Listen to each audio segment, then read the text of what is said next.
যেখানে মুখ্যমন্ত্রী নিজে বলছে আপনাদের ঘরের টাকা মেম্বার প্রধান থেকে শুরু করে কাউকে দেবেন না, যার ঘর সেই টাকা পাবে, ঘর করবে সুন্দরভাবে। কিন্তু এখানে তো পুরোই ভিন্ন। পঞ্চায়েত থেকে প্রতিনিধিরা প্রত্যেকটা বাড়িতে গিয়ে মোটা টাকা চাইছে মিষ্টি খাওয়ার জন্য, আর মিষ্টি খাবার নামে টাকা চাইছে কারোর বাড়ি থেকে 7,000, কারোর বাড়ি থেকে 10,000, কারোর বাড়ি থেকে আরও বেশি। আমার কাছে আসি বলছে যে টাকা দেয়, টাকা মঙ্গলবারে হোক সোমবারে হোক আমি ঢুকবো, যে টাকা দিলে আমাকে দিবা 7,000। ভাবা যায়, অসহায় গরিব মানুষ, তাদের ছিল না কোনো ভালো ঘর। আদিবাসী পরিবার দিন আনে দিন খায়, ঘর করার জন্য পর্যাপ্ত পরিমাণ জমিও নেই তাদের কাছে, যদিও বা পেয়েছে। এবার মিষ্টি খেতে টাকা চাইছে মোটা মোটা। হ্যাঁ, পঞ্চায়েতের লোক এসেছিল 700 করে টাকা লাগবে। আমি কিসের টাকা না, তো পার্টি লেভেলে। আর 10,000 টাকা লাগবে, আমরা নিব ওগুলা। আমরা হিসাব মেলাতে পারি না, এমনকি মিষ্টি তারা খেতে চাইছে যার দাম হাজার হাজার।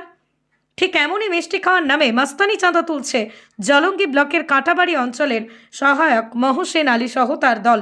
অভিযোগ বাড়িওয়ালাদের। হ্যাঁ, পঞ্চায়েতের লোক এসেছিল, এই কি মহাসেন নাকি, ওই আর বাপি, আর 10,000 টাকা লাগবে, আমরা নিব ওগুলা। তো মহাশয় বলছে ওই লোক কিন্তু বলেছে বলে 15,000 টাকা লাগবে। কাকে বলেছে? এই আমার ছেলেকে 10,000 টাকা দিতে হবে ভিডিও, তাই বললো। ভিডিওর নাম করে টাকা চাইছে আপনার কাছ থেকে? হ্যাঁ, বলেছে ভিডিও দিতে হইতে পারে, আপনার দলিল নাই, তাই বললো। ভাঙনপাড়া গ্রামে বাংলার আবাস যোজনার নামে টাকা চাওয়ার অভিযোগ উঠল কাঁটাবাড়ি অঞ্চলের সহায়কের বিরুদ্ধে।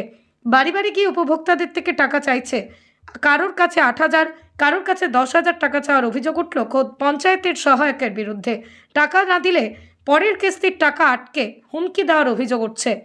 পঞ্চায়েত থেকে দুজন এসেছিল, একটার নাম হচ্ছে বাপি আর একটার নাম হচ্ছে মহসিন। তো জমির দলিল নাই, দলিলের দরুন আপনার জিন, ঘরবন্ধ, প্রেমে ব্যর্থ, বশীকরণ, বিচ্ছেদ, চাকরি, বিবাহ, ব্যবসা সহ সমস্ত সমস্যা সমাধানের জন্য যোগাযোগ করুন জাকারিয়া সাহেবের তদবিরখানায়। যোগাযোগ নম্বর 9635448476। 8,000 টাকা লাগবে। ও কেন করলেন? আপনারা জয়েন্ট ঘর করা হবে না? আমি বলছি যে তাহলে জায়গা নাই, কোথায় করবে? 2 কাঠা জায়গার মধ্যে এইটুকু জায়গায়, তাহলে কোথায় করব? তো বলছে না, হচ্ছে মধ্যে দিয়ে পাঁচিল দিতে হবে। আমি বলছি পাঁচিল দিলে বয়স্ক মানুষটাকে কে দেখবে, বা হয়তো পায়খানা করে ফেললে ওকে কে খাওয়াবে বা দেখবে কি, এই কথা বললাম। তো বলছে ওসব আমরা শুনবো না, হচ্ছে আপনি 700-1400 টাকা দিতে হবে দুজনে, আর হচ্ছে 20,000 টাকা দিতে হবে। আমার কাছে আসি বলছে যে টাকা দেয়, দিবা 7,000। টাকা না দিলে পরের কিস্তির টাকা আটকে দেওয়ার হুমকি দেওয়া হয় বলে অভিযোগ গ্রামবাসীদের।